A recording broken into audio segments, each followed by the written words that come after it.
ubheleza bhubhe kaloku unovenkile omkhulu okhoyo thandwayo apha kuyo le ndawo kuba ngeyedwa unovenkile othi xa engekho abantu bakhe bamlinde kuba kaloku ayikho enye ivenkile ekhoyo kule ndawo akagezi ndiyeke unovenkile. Namhlanje ke is the 15th of November, lolo suku lomrholo ke kwabanye abantu. Yayibona ke kuthiwa fish where fish is. Xa uyothengisa ungunovenkile funeka uthengise kwindawo enabantu ngemini abanemali ngayo. Yiloo nto siyiphethe ke ivenkile namhlanje ngayo le 15th of November, Monday. Sithini ke namhlanje sithi sincokola ngekofu. Yayibona ke uzawunyuka njalo ke wena uyothenga ikofu ukuze wenze ezi zinto zizawuchazwa. Nantsi ke into efana uba uyibambe. Le kofu sithethwa ngayo asithethi ngalano cheap line wala kofu ndingafuni nokuyibiza. That is number one. Sithetha ngezi kofu ke ezingo coffee bean. Uyazibona ke eza kofu zingo coffee bean zide zibe nalanto ingathi uyayibona masilanto esithetha ngayo. Eke asithethi ngalano cheap line. Number two, xa sithetha ngale kofu asithethi ngale kubhalwa kuyo decaf. Sithetha ngekofu lena ine caffeine. Ezi zinto sizawuzincokola zeza lo kofu ikumila kunjalo. Sithi ke sizawuncokola ngalo kofu. Phambi kokuba singene ekofini unovenkile uthi wena mntu othi ufuna ikhombo. Yabona abanye benu bazawugoduka, abanye benu balungiselela ushiya kwa endawo bahlala kuzo. Kufuneka uyishiye iclean mntanomhle, kubekho into ozishiyayo ukwenzela uba ngoku ungekho ugodukile kungakhuli izinto apho sekuhlala izinto obungathanga mazihlale. Sithi zikhona ke ikhombo, ukhupha izichitho. Wena mntu onengxaki ezilwane bakhona umntu ulamisa ikhombo ukubulala i-depression, ukubulala ezi problems ziza apha engqondweni. Kanti wena mntu othi ufuna uncokola notata ubhele, sinayo la session ye-hour. Yayibhukisha ngelo xesha nosuku sikufowunele kulo hour. Masiyigxininise into ethi we prefer ukuthi umuntu enze le session because you have your dedicated 1 hour, and we found ukuthi le session ingathi is more beneficial than xa uzile apha simane siphazanyiswa zifowuni ungena kwabantu yonke la wili. Abantu who've used it sebeyithanda ke sebeqhubeka ukusebenzisa yona. Last thing esifuna uthetha ngayo yilena yezi essential oils. Our target mntanomhle ukuba kuyenzeka noba abantu bathathu for le class. By the way, ingaske ingagcwali because sifuna abantu abanomdla wezi zinto zifikayo apha kuthi enjengezi essential oils, where we start to have black people who make ezi oils, sell ezi oils, bathengisele thina, knowing the medicinal uses, the emayezeni uses, the Isiwasho uses, nezinye indlela zokuzenza kwi-perfumery, ukuhamba uyotsho kwi-cosmetics. Senze ezi zinto so that nathi sifike kweli lizwe lezi zinto zabantu bokufika. Yiloo nto sizincokola ke ezi oils. Iyaqala ke iclass nge-first week of December. Izawuthatha 4 to 5 days.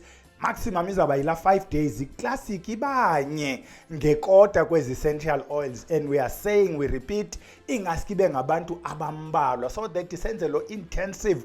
Siphume kukho abantu abathi no ndiyafuna uyiqalisa lento tatubhele, sibone ba lo group yabantu bahlanu bane abazukwazi na ukuncedisana to pursue lento mhlawumbe se business venture. Wena mntu othi ufuna ufunda ngamayeza ke sivalile kulonyaka, le group ikhoyo is the last one, iyagqiba kule veki ngakwalizayo. End of class for this year siyoqala kulonyaka uzayo. Masingeneni ke emhloleni ugqibile unovenkile ukuthengisa ngolusuku lwakhe. Singene kuyo lento yekofu. Yenzani ikofu le? Sifuna uyiqala lento yekofu ngalento ye-essential oils. Ikhona i-oil ekuthiwa yi-coffee arabica essential oil okanye bathi yi-coffee robusta essential oil. I-essential oil e-extractwe, masithi oil extractwe kwezi coffee beans, ibe yile oil isebenze ke bathi yenza ntoni? Wena mntu ongu-low mood, yebona wena mntu okuthiwa ubipolar, namhlanje u-low next day you-high, uyizame le kofu kwenzela uba ikulifte imood. The intention ke bantu abahle ukuba you follow the West. Abantu base-West are getting away from ezipilisi nalamayeza because they've realized ukuthi into zimfaxa ngelaboratory zine long term side effects. Ubulungisa le kwenzeka i-side effect yale, le side effect ifuneka ufumane enye ipilisi yokustopa le side effect nayo ibe nayo side effect uphele uba yiloo nto ke ngoku ingazi uba yeyiphi kanye kanye yona nto ubuyinyanga. So abantu are running towards ezinto okuthiwa ngo-organic. nezi-essential oils bayisebenzisa le nto ukulifta mood, baphinde bayisebenzise wena mntu uthi une-problem ye-gas. I've not checked how they used for gas, but bayisebenzisa for into ye-gas, bayisebenzise for nausea, baphinde bayisebenzise for i-cellulitis. Yayibona mos thina abantu bangosisi i-cellulitis apha ibhalele khona. So le nto I am assuming ukuthi mhlawumbi le oil is mixed with loo nto uzayisela, because there's no way you can deal with nausea ne-gas ungakhange usele. Hamba kuya kwindawo ethengisa essential oil uyikhangela le coffee arabica okanye coffee robusta okanye coffee arabica, essential oil enziwe ngekofu. Besigqithisa nje le ndawo ye-essential oil. Masiyaqalise ke ngokuthetha ngawo umsebenzi wekofu. Number 1, abantu bayayazi ikofu le kuba iyayibooster i-performance. When we were students, abantwana besikolo besizirhabulela ikofu nje bubhizi upractice physics nje abantu urhabula ikofu kwenzela uba nale tika time engakubhidi okanye le calculus uyizamayo ube alert ke mntana omhle. Ikofu ke iyayincedisa loo nto yokubooster i-physical performance. By physical performance ithetha nangawe wena mntu ujogayo over and above laa mntu for i-concentration and memory uhleli phantsi yi-caffeine. That's why besisithi ingabi ngu-decaf lena into yakho, kuthiwa wena mntu ujimayo ke uzawuphinda uyive xa sithetha nge-antioxidant kwangayo le kofu for wena mntu ujimayo apha kuthi boost i-physical performance. Number 2, this one comes as a surprise ukuthi ikofu le iyayincedisa into kuthoba i-weight. The reason bathi iyayithoba i-weight ikofu lena bathi iyayincedisa lento yokuphungula iswekire apha emzimbeni and iphungule nalanto yokustopa i-craving apha emzimbeni. If sithetha nabantu ekuthiwa base-ZCC umzekelo apha, they will tell you ukuthi once you start to drink la coffee yasecaweni long enough, you stop craving iswekire at all, because le kofu bayiselayo phayana iyayithoba lanto. That is why kubantu base-ZCC you will seldom find abanemizimba. Omnye umuntu uzathi abanamizimba because no, ikofu lena inayo i-effect kule nto yoba bangabi namizimba. Iphinde kwale kofu contains i-magnesium ne-potassium. Ezi zinto zimbini ziyayincedisa la insulin eregulator your blood vessel. Kafuna sizifunde izinto abantwana benkosi ukwenzela ukubana sizazi. Go read about magnesium, go read about potassium. Ziphinde sebenze ke kwenye 11. Uyayiva mos laa nto kuthiwa anything oyenza in excess iphela uba ingxaki. Nosela amanzi oku kuyinto erayithi, but usela amanzi long enough uphathwa yi-headache, uba ne-problem nalapha kwii-kidneys. Ngoku bekuthiwa ii-kidneys zincedwa ngamanzi, but ke ngoku you have put ii-kidneys akho kwi-overdrive. Number 3, siyayiphinda le nto kuthiwa it burns i-fat. Abantu besithe lose weight. Ngoku xa kuthiwa it burns i-fat, ikofu lena ipromota lento kuthiwa kukubila.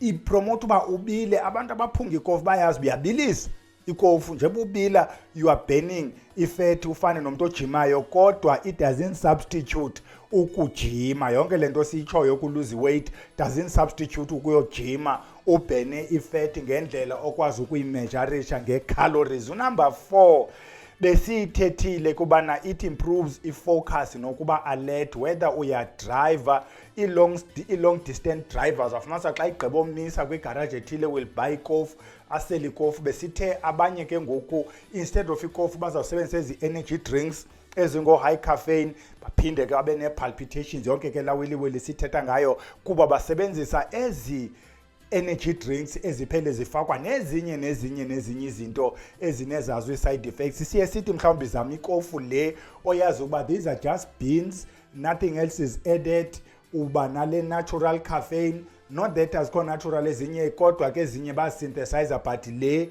we know ukubana yile caffeine iphuma kwezi coffee beans, usele kube nesiyezi kusela le kofu. Baphinde bathi yabona ke ezinye ii-claims, particularly abantu abanengxaki uwenze i-claim umuntu aqomba nakho ncedakala, bathi uzifundele reduces i-risk of i-cancers ezithile. Bayazibala ke ezi cancer, umzekelo i-endometrial cancer, i-cancer yomama ke leyo. Kuphinde kuthethwe nange-cancer lena yotata, kuthiwa iyayincedisa into yokudecreasa la risk. Hamba uyokuyifunda lento, ubhale coffee reduces risk of cancer. Ubone uba kuzawuphuma ntoni. There will be studies after studies. Uzifundele kwenzela uba ungathi uthi ubhele, because kaloku lento bakhona abantu abanengxaki yayo nyani. Iphinde kunumber 6, le kofu bathi ireducer i-risk of i-Parkinson's disease.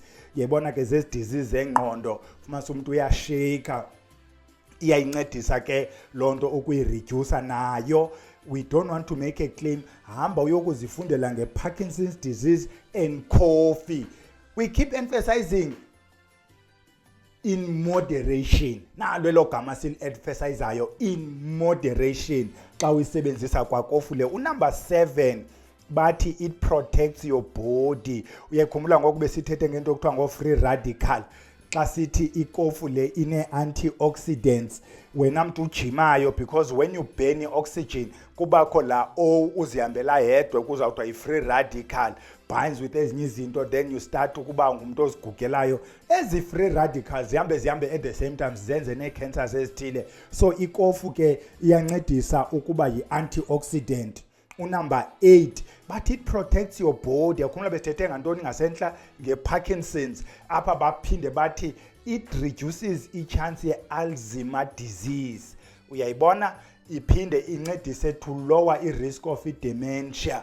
Aba bangakangathi ke ngoku abaqalisa uguga, kuthiwa uyantwera, unimvile uyantwera, kanti ubethwa yi-dementia. Yo le semenza thethe pha. Abuze abantu uphubani, abe ndimbonile ubani, kube kuthiwa lo bani wabhubha kudala. Kutheni mbona kodwa wabhubha, kuthi umgcine ekhabhathini.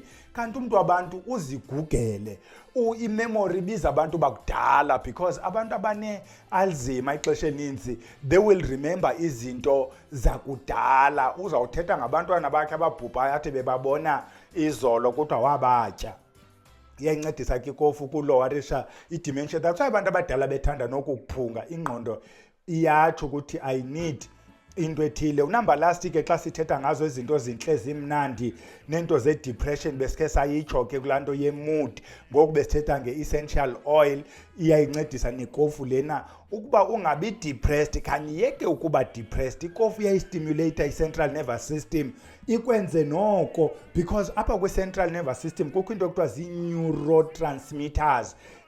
Kubekho into ekuthiwa ngooma-dopamine. Ebona laa nto ze-dopamine kwenza uba ube nemood noko ebheterana. Ikofu iyazincedisa ezaa zinto ukuba zinyuke. Ine-disadvantages ke mntana omhle.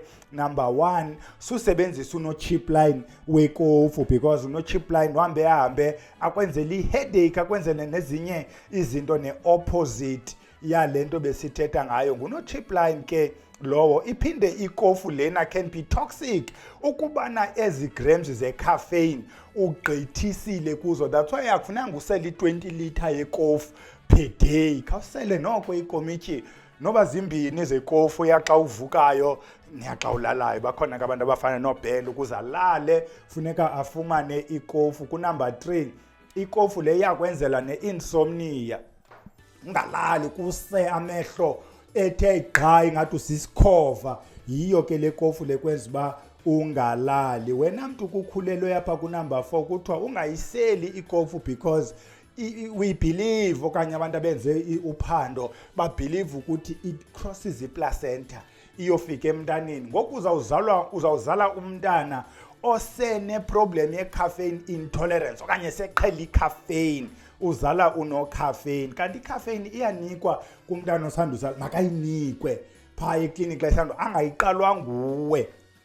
Uyayiva ke ngoku laa nto ininzi ke ngoku le nto ezi-disadvantages. I think ubuninzi benu niyazazi. Kuthiwa ke abantwana ningabasezi i-caffeine, ingakumbi xa besebancinci, kuba over and above ezinye izinto ikofu le ibenza bachamele ingubo, and then kuthiwa masixhele ibhokhwe, kanti akho sidingo sabhokhwe, nguwe lo umoshe umntana. Masigqithe ke ngoku size kule ndima ukuthi yithwani ikofu le apha ekunyangeni. ungayishiyi laa nto ingasentla if iza kuncedisa apha ekunyangeni umntu. Into esifuna uqala ngayo ke yethi ikofu.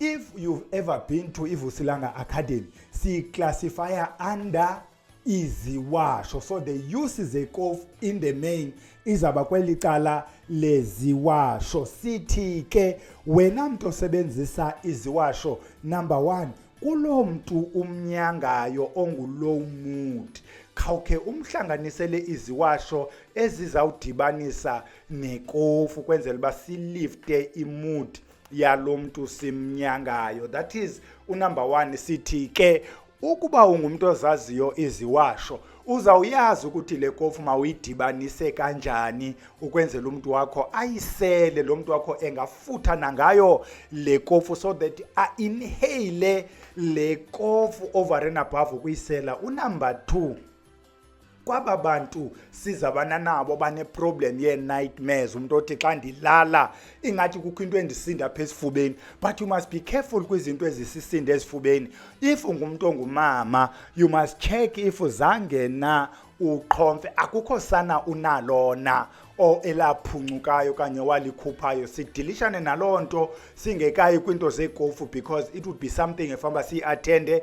If not, check kwezinto kuthiwa zizilwane ukuba awunasona isilwane onaso, because ezi zinto ziyasebenza ngendlela eyeleleneyo usana naso isilwane. That is why uzohamba uyohlatshwa oko wahlatshwa kusemlanjeni kanti ayisosilwane lusana. So we need to attend into that. Wena mntu ofuna uyincokola ke lento mama ndini ofuna namacebo and so on, you can make i-booking, siyincokole, siku-advise, sikucebise ukuthi how do you go around ukwenza lento uzenzela. Number 2, sunamba bana phela. Number 3, sithi thina ke bantu bakwazi uzidibanisa eziziwasho, iyasebenza lento kulanto kuthiwa is to cast spells.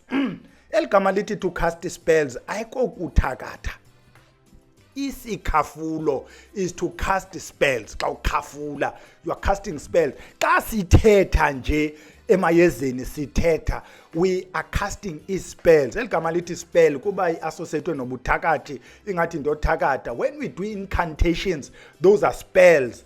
Spells can be positive, can be negative. Ikofu ke lena wena mntu wakhe weva sithetha ngezinto ekuthiwa zibooster amayeza okanye iziwasho, elevate them into esithi ignition.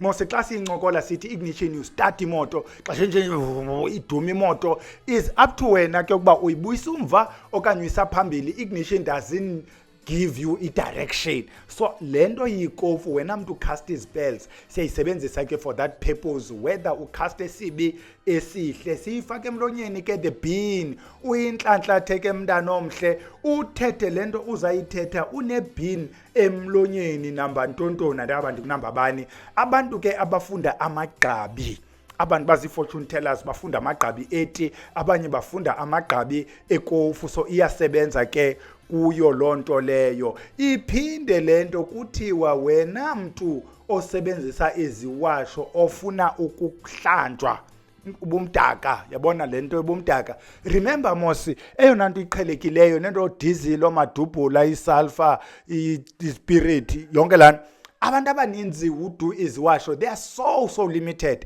That's why sithi kwiVusilanga Academy there was a group where we went up to 200 yeziwasho. Le group besinayo because we're just rushing izinto, we ended up ko 50, enye group 100, 150. Ziziwasho zininzi ziyasebenza eziziwasho. So ikofi is one of them. Uyayisebenzisa ukuziklina mntana omhle, uyidibanise ke nezinye iziwasho zakokwenu. Yintoni eyenza iziwasho zisebenze? Is the same thing eyenza iyeza lisebenze. You talk, uyathetha ubufuna kwenzeke ntoni. Not only talk, intent. You put your intention to the universe. The universe must know ukuthi I'm activating la mandla lekofu for this purpose. If uyafika wena uzigqumela ulale cinga iwari zakho, game over. Siphinde kwangayo lento yale kofu bantu abahle. We make offerings.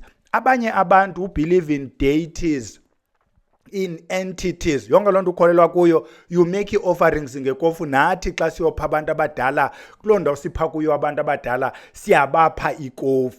You must check uba sibapha eyiphi, sibapha ezaa kofu babezazi, ezaa kofu zihluzwayo. Uyayiva mos, asibaniki ezi instant coffee. Yeah, inde lento ndijonga ixesha sigqithe ku-20 minutes. Let me do this last one, ndizawushiya ezinye ethi bakhona abayisebenzisayo lento kwizibambelelo. Mandishiye apho ke mntana omhle, hamba ke wena uyozenzela ikofu. Sithi siyeka ngolo hlobo ilale, siyodibana Wednesday xa sizawube sithaka. I think le Wednesday we might do amabele dyongosi iphakama laphantsi, because baninzi abantu endibona uba ya lento leni ingathi noko iyinto kuloo kona yayo, oko simane siyipostpona le nto kwenza la mabele edyongosi. We might do amabele edyongosi Wednesday. Ilele ke nje basiyekile sithi camagu.